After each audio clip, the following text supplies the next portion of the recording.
Hey kids, this is the Taste from Kids Reading Corner 207, and today I am going to read Pete the Cat 5-Minute Bedtime Stories. It includes 12 cozy stories by Kimberly and James Dean.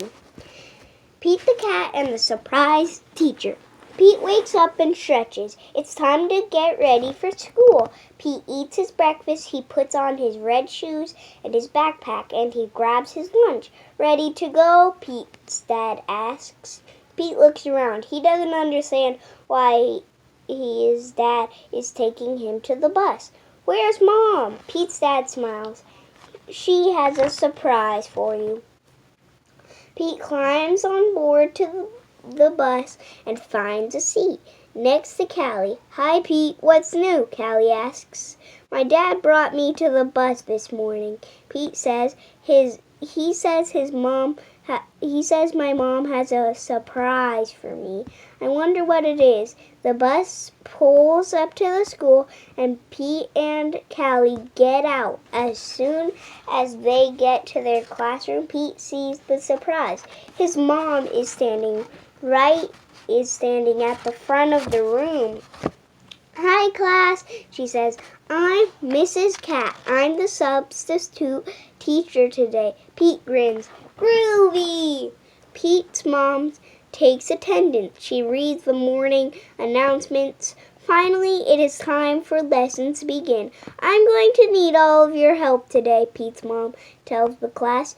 What is your first lesson? First we go to art, says Pete. Pete's mom smiles. Thank you, Pete, she says. Okay, class, says Pete's mom. Everybody line up in single file at the door. Now follow me. Art, here we come. The class follows Pete's mom out the door. They head down the hallway and stop at the first room they see. Pete's mom opens the door and leads the class inside. Uh-oh, this isn't the art studio, it's the gym. There is already another class in the gym, but the coach doesn't mind. Come on in and play with us, he says. There's always room for more. Pete's mom isn't sure they're supposed to be in art class. Please, the class begs. Finally, Pete's mom agrees. Pete and his friends change into their gym clothes. Then they join the other class. They are playing basketball. Wow, Pete says. Gym class is way cooler with more kids. Pete's mom looks at the clock. It's time for the next lesson. Pete and his mom change back out of their gym clothes, and she leads them to the next classroom. Uh-oh, this isn't art, it's music. There is already another class in the room, but the music teacher doesn't mind. Stay and sing, she says. We can always use more voices. Pete gets out the guitar and starts to strum an awesome beat. The other kids sing along. Far out, Pete says. Listen to how much louder we are with more kids. The music teacher smiles. You kids are welcome to come sing with us anytime. Way to rock out, Pete. Just then, Pete's stomach starts to grumble. He's hungry. Pete's mom looks at the clock. It's time for lunch. Pete's mom brings the kids back to the classroom to get their lunches. And then they head to the lunchroom. But Pete's mom takes a wrong turn, and they end up on the playground. Oh no, she says. This isn't right at all. Pete and his friends think it's great. Let's have a picnic, Pete says.